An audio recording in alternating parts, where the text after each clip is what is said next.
বন্ধুরা, আমরা সপরিবারে বেরিয়ে পড়েছি।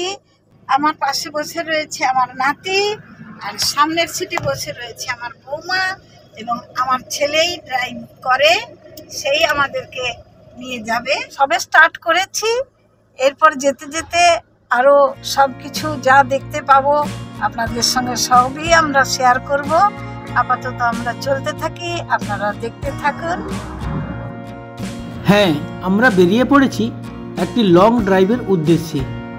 আমাদের ড্রাইভটা হবে প্রায় 850 কিলোমিটারের মতন। এটি শুধু লং ড্রাইভ নয়, নাইট লং ড্রাইভ। আমাদের গন্তব্য কোথায় এখনই আমি তা বলছি না। আমার ভিডিওর ইন্ট্রো দেখে গেস করুন এবং আমায় কমেন্টে জানান। অনেক দিন ধরেই মন চাইছিল কোথাও একটা ঘুরতে যাই, তাই সপরিবারে বেরিয়ে পড়লাম। আমার ছেলের পছন্দ সমুদ্র, আমার পছন্দ পাহাড়, তাই ঠিক করলাম এমন একটি জায়গায় যাব যেখানে সমুদ্র ও পাহাড়ের দুটোরই আনন্দ নিতে পারব। প্রায় বিকেল 5টার দিকে আমরা বাড়ি থেকে রওনা দিলাম। আমাদের গন্তব্যে যাওয়ার জন্য অনেকগুলি রুটই দেখাচ্ছিল গুগল ম্যাপ, কিন্তু আমরা তো ঘুরতেই বেরিয়েছি, তাই আমরা বিভিন্ন জায়গা ঘুরে ঘুরে যাব, তাতে রাস্তা একটু বেশি হয় হোক। এখন আমরা চলেছি বাড়ি থেকে বেরিয়ে দীঘার উদ্দেশ্যে। এখন সূর্য অস্ত যাচ্ছে। এই অপরূপ প্রাকৃতিক সৌন্দর্য উপভোগ করতে করতে আমরা এগিয়ে চলেছি আমাদের নির্দিষ্ট গন্তব্যস্থলের দিকে। আমার অনেক দিনের ইচ্ছে ছিল এরকম নাইটে একটা লং ড্রাইভ করার, আর এখন আমার মনের সেই ইচ্ছেটা পূরণ হতে চলেছে। তাই একটা এক্সট্রা ইমোশন আমার মধ্যে হচ্ছে, খুবই আনন্দ লাগছে, because driving is my passion. দেখতে দেখতে আমরা চলে এলাম দীঘার কাছাকাছি। ওই দূরে দেখা যাচ্ছে দীঘার গেট।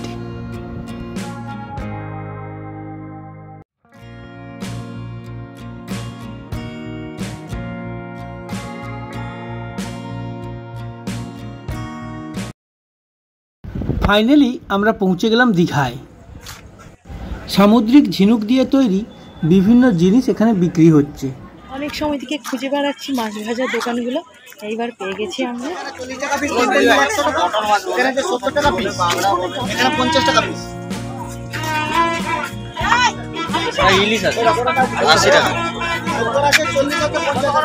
সন্ধে নেমে যাওয়ায় তাই সমুদ্রের ভিউটা আপনাদের দেখাতে পারলাম না।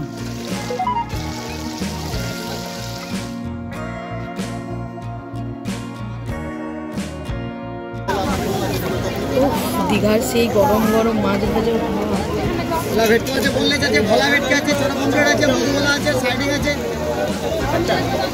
কেমন লাগছে খেতে? দারুণ।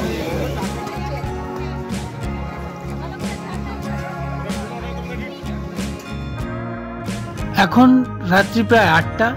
দীঘাকে বাই বাই করে আমরা চলে যাচ্ছি জলেশ্বরের পথে।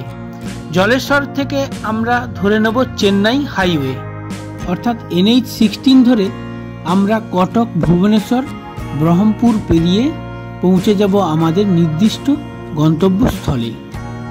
এভাবেই সারা রাত্রি গাড়ি ড্রাইভিং করে খুব ভোরেই পৌঁছে গেলাম আমরা ব্রহ্মপুরে। আর ভোরের আলো ফুটতেই দেখা মিলল পাহাড়ের। ভোরের আলোয় এই সুন্দর প্রাকৃতিক দৃশ্য দেখার পর সারা রাত্রির কষ্ট, ক্লান্তি যেন এক নিমেষেই উধাও। আর যেখানে ইচ্ছে দাঁড়িয়ে পড়ুন এবং প্রকৃতির এই সৌন্দর্যতা উপভোগ করুন। আর এটাই তো রোড ট্রিপের আসল মজা। গাড়ি চালাতে চালাতেই দেখতে পেলাম পাহাড়ের কোলে সূর্যোদয়।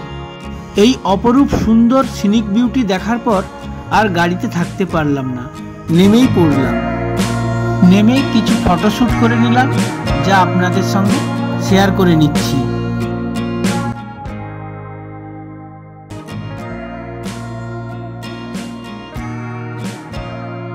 আমি তো আগেই বলেছি আমরা ঘুরতে বেরিয়েছি, তাই ঘুরে ঘুরেই যাব।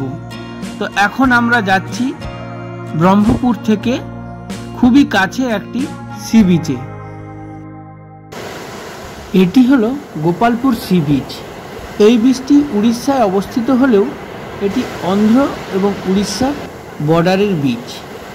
আমার ছেলের সমুদ্র তো খুব পছন্দের, তাই বিচে গিয়েই ও নিজেকে আর ধরে রাখতে পারল না। সমুদ্রের জলে পা ছুঁয়েই ও একেবারে আত্মহারা। এই গোপালপুর বিচে আমরা প্রায় ঘন্টা দেড়েকের মতন সময় কাটালাম। এখানে পুরী বা দীঘার মতন এত লোকজন নেই, বিচটা প্রায় নির্জন। যারা নির্জনতা পছন্দ করেন তারা গোপালপুর এসেও ছুটি কাটাতে পারেন। এখন আমরা গোপালপুর ছেড়ে চলে যাচ্ছি আমাদের নির্দিষ্ট গন্তব্যস্থলের দিকে। এখান থেকে আমাদের গন্তব্যস্থল প্রায় 300 কিলোমিটার। এই 300 কিলোমিটার রাস্তার কন্ডিশন এবং সিনিক বিউটি জাস্ট ওয়াও। এরকম অসম্ভব সুন্দর প্রাকৃতিক দৃশ্য দেখতে দেখতেই আপনার রাইডিংয়ের সমস্ত কষ্টই নিমেষে উধাও হয়ে যাবে। আর রোড ট্রিপের তো এটাই মজা, যেখানে দেখতে পাবেন সুন্দর দৃশ্য, দাঁড়িয়ে পড়ুন এবং মন ভরে প্রাকৃতিক দৃশ্য উপভোগ করুন। আর এখানকার রাস্তা এতই সুন্দর যে আপনার রোড ট্রিপের আনন্দ আরও দ্বিগুণ করে তুলবে। এরকম মনোরম দৃশ্য এবং রোড ট্রিপের মজা নিতে নিতেই আমরা পৌঁছে গেলাম আমাদের আকাঙ্ক্ষিত জায়গা বিশাখাপত্তনম বা ভাইজাকে। আপনারা নিশ্চয়ই দেখতেই পাচ্ছেন রাস্তার একদিকে সমুদ্র এবং অপরদিকে পাহাড়। আর ভাইজাক আসার একটাই কারণ, এখানকার প্রাকৃতিক দৃশ্য। সমুদ্র পাহাড় মিলেমিশে একাকার। সত্যি বলছি বন্ধুরা, পাহাড় ও সমুদ্রের একসাথে মজা নিতে গেলে অবশ্যই ভাইজাক আসতে হবে। শুধু প্রাকৃতিক সৌন্দর্যও নয়, এখানকার রাস্তাঘাট এতটাই সুন্দর যে আপনাকে মুগ্ধ করবেই।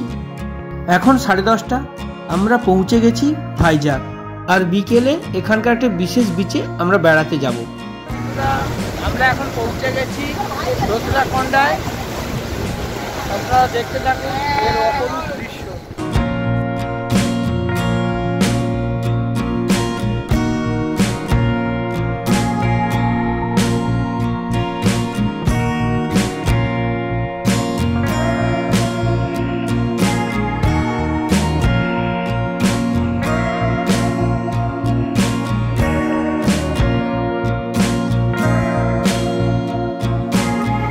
বন্ধুরা, এটা হলো তোতলাকন্ডা বিচ।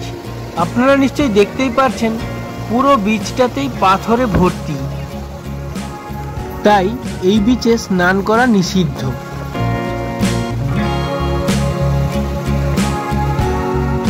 এটি হলো একটি ন্যাচারাল আর্চ, যা তোতলাকন্ডা বিচের একটি বিশেষ আকর্ষণ। সমুদ্রের জলে না নামতে পারায় ওর মনটা একটু উদাস হয়ে গেল। তাই আমি বললাম, আগামীকাল তোকে এমন একটি বিচে নিয়ে যাব যেখানে তুই স্নান করতে পারবি। তো বন্ধুরা, আজ এ পর্যন্তই। আবার দেখা হবে ভাইজাক ট্যুরের সেকেন্ড এপিসোডে। ভিডিওটি ভালো লেগে থাকলে অবশ্যই একটি লাইক দেবেন এবং কমেন্ট করে জানাবেন।